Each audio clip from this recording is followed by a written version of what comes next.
Энэ удаа та бүхэндээ Америк эрүүл эмэгтэйчүүдийн нийтлэг 7 үндсэн шинж чанарын талаар судалгааны үр дүнгийн мэдээллийг хуваалцж байна.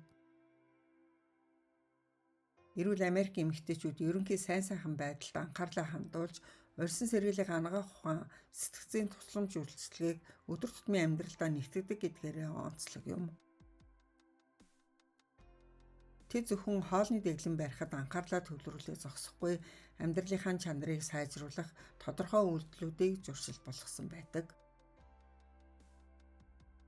Америкийн хамгийн эрүүл эмэгтэйчүүдэд нийтлэг 7 үндсэн шинж чанар байдаг гэж судалгаагаар тогтоожээ. Эмэгтэйчүүдийн эрүүл мэндийн төлөвлөгөө нь дотроосоо эхэлдэг. Эрүүл мэнд сайн сайхан байдлын төлөвлөгөөтэй байх нь таны амьдралын стрессийг бууруулж урт наслахад тусалдаг. Америкийн Харвардын нийгмийн эрүүл мэндийн сургууль, Америкийн нэгдсэн улсын үндэсний эрүүл мэндийн хүрээлэнгийн урт хугацааны судалгаагаар хамгийн эрүүл урт насалдаг Америк эмэгтэйчүүдийн амьдралын хэм маягийг тодорхойлогч 7 үндсэн шинж чанарыг нэгтгэн гаргасан байдаг. Эдгээр 7 дадлал нь эмэгтэй хүний дундаж наслалтыг 14 жилээр уртасгаж, зүрх судас болон хавдрын өвчлөлийг 65-аас 82%-аар буруулдаг болохыг судалгаагаар тогтоожээ. Үүнд нэгдүгээрт нь сэтгцийн эрүүл мэндэд анхаарлаа хандуулдаг. Америк эмэгтэйчүүдийн сэтгцийн эрүүл мэндэд анхаардаг соёл нь зөвхөн хүнд хэцүү үед тусламж авах тухай биш, харин өдөр тутмын амьдралынхаа чанарыг хамгаалах, бие махбодын эрүүл мэндэд дэмжих суурь дадлал гэж үздэг оршдог. Тэд амьдралын шилжилтийн үеүүдэд анхаарал төвлөрүүлэх, бясалгал хийх, итгэмжлэгдсэн найз нөхөд, мэргэжилтнүүдтэй ярилцах замаар сэтгэл хөдлөл, стрессээ хэрхэн эрүүлэр зохицуулахаа мэддэг. Сэтгцийн сайн сайхан байдлын эхний алхам бол та ямар мэдрэмж төрж байгаагаа яагаад гэдгийг тодорхойлох чадвартай байх явдал юм. Эдгээр мэдрэмжүүд нь дотоод эсвэл гадаад хүчнээс үүдэлтэй юу? Энэ мөн өөрийгөө болон мэдрэмжээ эрүүл даван туулах стратеги ашиглан хүлээн авах чадвартай байх гэсэн үг юм. Хоёрдугаарт нь оюун санааны сайн сайхан байдал ба урьдчилан сэргийлэх онцлогоо гөвшүүлдэг. Америк эмэгтэйчүүд бие бэлтрэ оюун санааны сэргэлтэд гайшгүй шаардлагатай нойрыг нэн тэргүүн тавьдаг бөгөөд шөнийн цагаар хангалттай амралт, чанартай унтахыг хангах дэглэмтэй байдаг. Өдөр бүр тогтмол цагт унтаж 7-оос 9 цаг чанартай нойрыг авдаг. Унтахаасаа өмнө дэлгэцийн цэнхэр гэрлийг хязгаарлаж харанхуй сэрүүн орчин бүрдүүлдэг тул шөнийн цагаар явагдаг арсны болон тархины эсийн нөхөн төлжилт нь дээцэгтэй явагддаг байна. Судалгаагаар оюун санааны байдал нь сэтгэл санааны сайн сайхан байдалтай салшгүй холбоотой болохыг тогтоожээ. Оюун санааны сайн сайхан байдал гэдэг нь таны үнэт зүйлсийг үйлдэлтэйгээ уялдуулах тухай юм.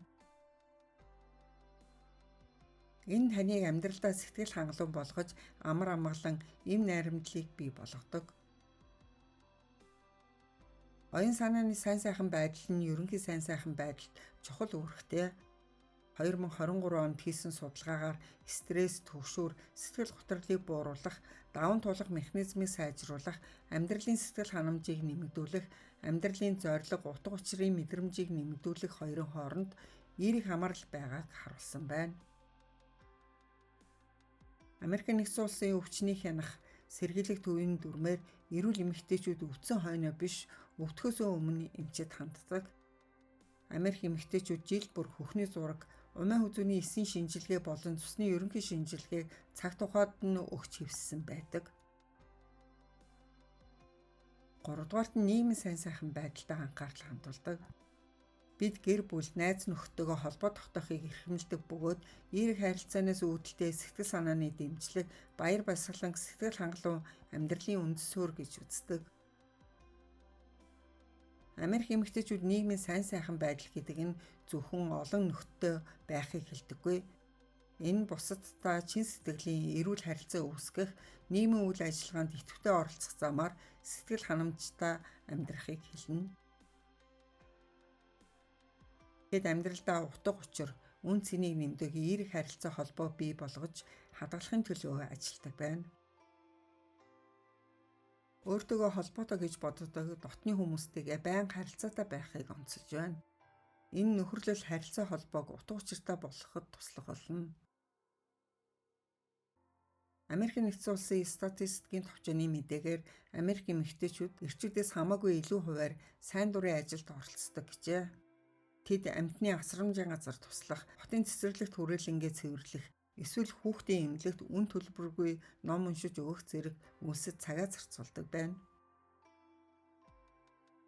Дөрөвдүгüрт нь бие махбодын сайн сайхан байдал. Энэ бие махбодаа оновчтой ажилуулахын тулд биеийн арчлах тухай ойлголт юм. Бие махбодын эрүүл мэнд нь хоол тэжээл, хөдөлгөөн гэх мэт бүрэлдэхүүн хэсгүүдтэй. Бие махбодын болон сэтгэл санааны хувьд ядарч туйлдахгүй өдрийг өнгөрөх чадвартай байх хэрэгтэй. Америкийн хамгийн эрүүл эмэгтэйчүүд маш хатуу хоолны дэглэм барьж өөрийгөө зовоодоггүй. Тэд өдөр тутмын хүнсэндээ хүнсний ногоо, жимс, хамар бүхэл бүрийн үр тариа болон эрүүл тосдгийг түлхүү хэрэглэдэг.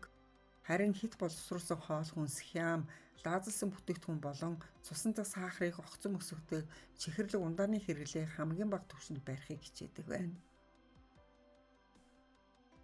Эрүүл эмэгтэйчүүд өөрийгөө туйлдтал хүнд тухай өргөж дасгал хийдэггүй, харин хөдөлгөөний тогтвортой байдлыг эрхэмлэдэг.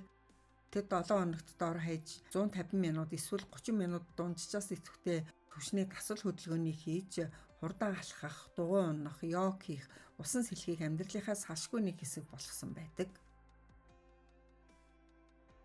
Харвард их сургуулийн судалгаагаар өдөр тогтмол 7500-аас дээш алхдаг эмэгтэйчүүдийн цаг бусаар нас барах эрсдэл идэвхгүй амьдралдаа эмэгтэйчүүдээс 40%-аар бага байдаг гэж тогтоожээ. Тэд заавал фитнест явахгүй байсан ч өдөр тутмын хөдөлгөөнөө маш өндөр барьдаг.